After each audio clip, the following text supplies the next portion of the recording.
Professor Hitch here, and today I want to talk to you about writing literary analysis. So let's get started.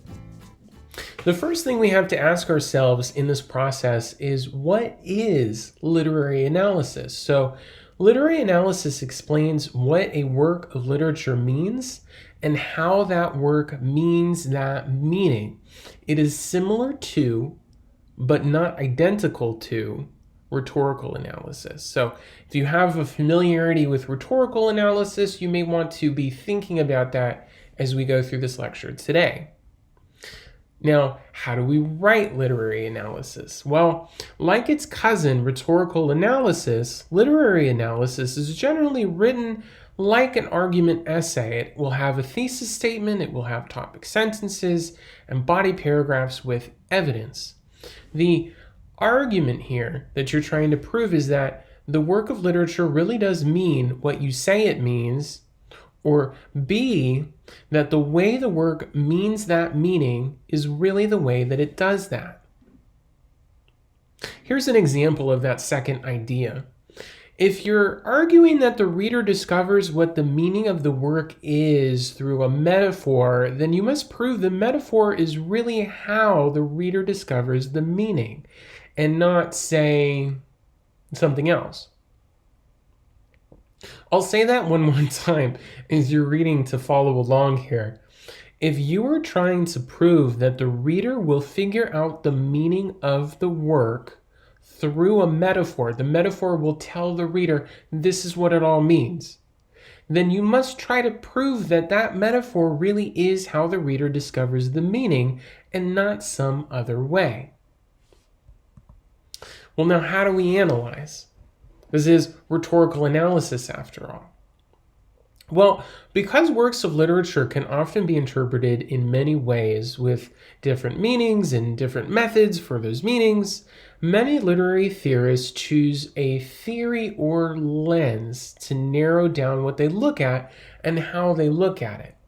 Some of these lenses or literary theories include new criticism, psychoanalysis, post-colonialism, feminism, Marxism, structuralism, but perhaps the easiest place to start is with new criticism.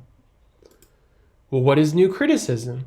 New criticism was a popular literary theory in the middle decades of the 20th century, so 1940s, 1950s, that emphasized the text itself as the key to interpreting a work's meaning. This means that a new critic would minimize or ignore anything about the social or historical background of the work's author or contents. It does not matter who wrote the book. It does not matter when the book was written. It only matters what's actually in the book. How do you apply this? Well, the reader must closely read all the evidence provided by the language of the text itself. And as you can see, I've listed here a bunch of different examples of evidence. So images, symbols, metaphor, rhyme, meter, the list is extensive. This will determine what the meaning of a work of literature is and how the meaning is achieved. Essentially, you look at what's in front of you and you try to determine how these small elements are working to create a big meaning. It's great because you don't have to think again about when the text was written or about who wrote it. You're just looking at what you're reading. It's pretty simple. I want to take a quick digression from this talk about new criticism to mention a few things about plot. Not all works of literature follow this exactly. Certainly in modern times, 2022, work is diverging away from this as the central kind of plot, but this is still a good reference. So most works of literature should have an exposition, a rising action, a climax, a falling action, and a resolution. As you can see here, the thing that connects the exposition, the rising action, the climax, the falling action, and the resolution is conflict. Plot is about conflict.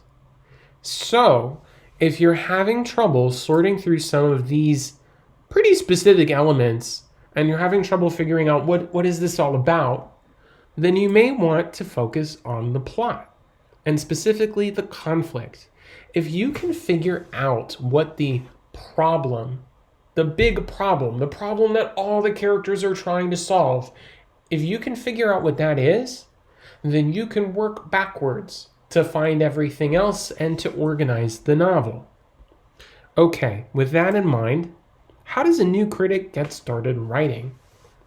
Well, you might try answering some of the following questions. This first one specifically.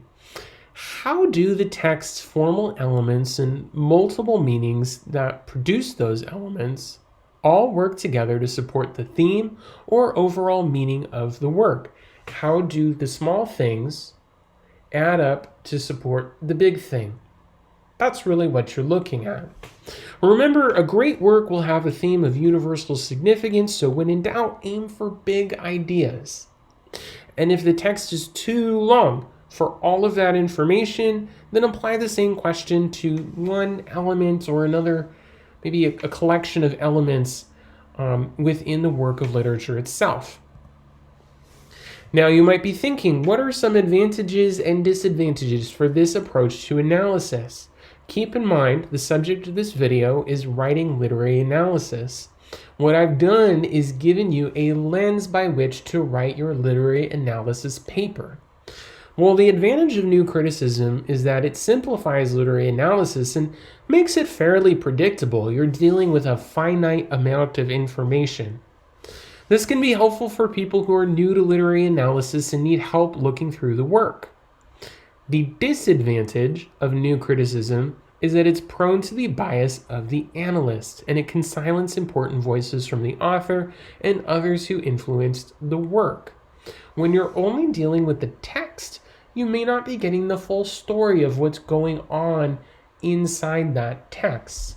And that is an important disadvantage to keep in mind while writing. Does it mean that this whole video was worthless? Absolutely not. New criticism is a valid way to approach writing your literary analysis paper. It's just simply something you should keep in mind while you do so. Okay, we're at the end of this lecture. I hope this was helpful. That's all for now.